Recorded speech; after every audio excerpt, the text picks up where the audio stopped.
राधे राधे। आज रविवार के दिन भगवान सूर्य नारायण हम सभी पर अपना आशीर्वाद हमेशा बनाए रखें, ऐसी मैं शुभकामना करती हूँ। आज जिन किन्हीं का भी जन्मदिन हो और जिनकी वर्षगांठ हो, उन्हें मेरी हार्दिक शुभकामनाएं। आइए जानते हैं आज का दैनिक पंचांग। आज है 8 दिसंबर 2024 का दिन। मार्गशीर्ष मास के शुक्ल पक्ष की आज सप्तमी तिथि है। भगवान सूर्यदेव आज सुबह 7:01 पर उदय होंगे और शाम को सूर्यास्त होगा 5:24 पर। सूर्यास्त की जो ये वेला होती है, इसे गोधूली वेला कहते हैं। तो इस गोधूली वेला में संध्या उपासना हमें अपनी कर लेनी चाहिए, इससे इसका फल कई गुना ज़्यादा बढ़ जाता है। आज का जो अभिजीत मुहूर्त है वो है सुबह 11:52 से 12:33 तक। तो अभिजीत मुहूर्त के इस समय, जो कि एक अबूझ मुहूर्त होता है, हम बिना किसी पंडित से कुछ पूछें इसमें अपना कोई भी शुभ काम या कोई भी पूजा पाठ हमें करनी हो और हमें मुहूर्त ना मिल रहा हो अचानक से और थोड़ा हमें जल्दी हो, तो हम इस अभिजीत मुहूर्त का बिल्कुल सदुपयोग कर सकते हैं, क्योंकि ये एक सिद्ध मुहूर्त होता है।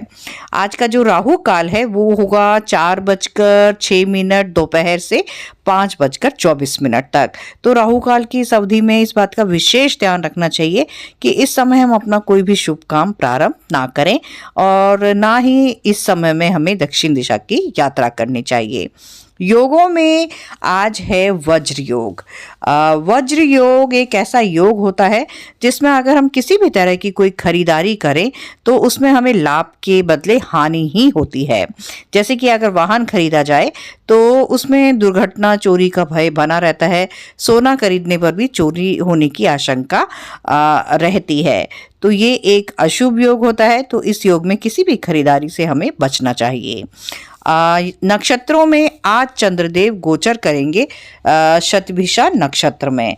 ये जो नक्षत्र है पिछले दिन से ही चला आ रहा है और वो रहेगा दोपहर 4:03 तक और उसके आगे पूर्वा भाद्रपद नक्षत्र लग जाएगा। तो शतभिषा नक्षत्र राहु देव का नक्षत्र है। जिन किन्हीं का भी शतभिषा नक्षत्र अति मित्र हो वो इन नक्षत्र की ऊर्जाओं के साथ जुड़े। कैसे?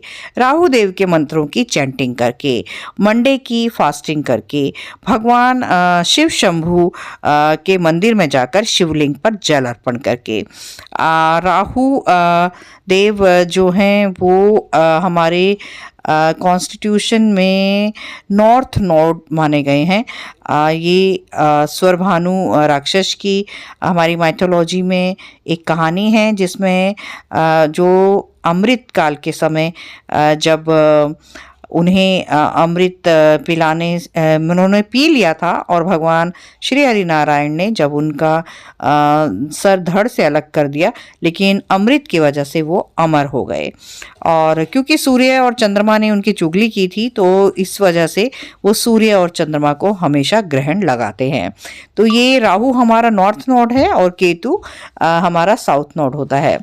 तो कहा जाता है कि केतु ने उस समय भगवान श्री हरि के चरणों में पड़ गए थे, तो थोड़ा सा उन्हें मतलब ये माना जाता है कि वो थोड़ा स्पिरिचुअल हैं, उनमें देवत्व वाले थोड़े से गुण देखे जाते हैं। तो इस तरह से राहु देव कि हमें भगवान शिव के पूजा उपासना करके हम इनके प्रभाव से हमें थोड़ी सी राहत मिल जाती है। इस नक्षत्र के जो देवता हैं वो हैं वरुण देव। तो इन्हें ओम वरुण देवाय नमः मंत्र का जप करना चाहिए। इनका जो सिंबल होता है वो होता है एन एम्प्टी सर्कल। इस नक्षत्र का जो एनिमल सिंबल होता है वो होती है फीमेल हॉर्स। तो इन लोगों को कभी भी किसी अश्वशाला में जाकर अश्वों को दाना, दाल वगैरह खिला देनी चाहिए। इनका जो बर्ड सिंबल होता है वो होता है रावेन। ये क्रो की ही एक प्रजाति है, तो उन्हें खाना वगैरह कुछ भी रोटी वगैरह ऐसे खिला देनी चाहिए। इनका जो ट्री होता है वो होता है कदम्ब का पेड़। तो इन्हें आज के दिन कदम्ब के पेड़ को लगाना चाहिए, उसे नर्चर करना चाहिए और इनकी परिक्रमा करनी चाहिए, अपना कुछ समय इनके पास बिताना चाहिए।